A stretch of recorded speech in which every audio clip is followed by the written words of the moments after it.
May mga bago lang tayong changes, pero Julian, paki-explain na lang sa kanila.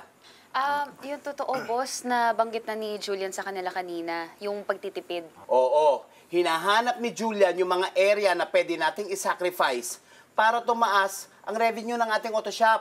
Kaya sana maintindihan niyo yung ilang changes. Gaya ng sa pagkakape natin, araw-araw, baka pwedeng magdala na lang tayo ng sarili nating mga coffee mug, tsaka baso, imbis na bumibili pa tayo ng styro cups.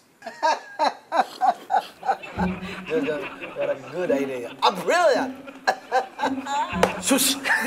Boss, wala akong tutol dyan. Marami kami sa bahay niyan. Bibigyan kita bukas ng 5. Wag na, meron ako. Pero, Boss Oka, kayo po ba'y nakapag-desisyon na kung alin sa dalawa yung tatanggalin nyo?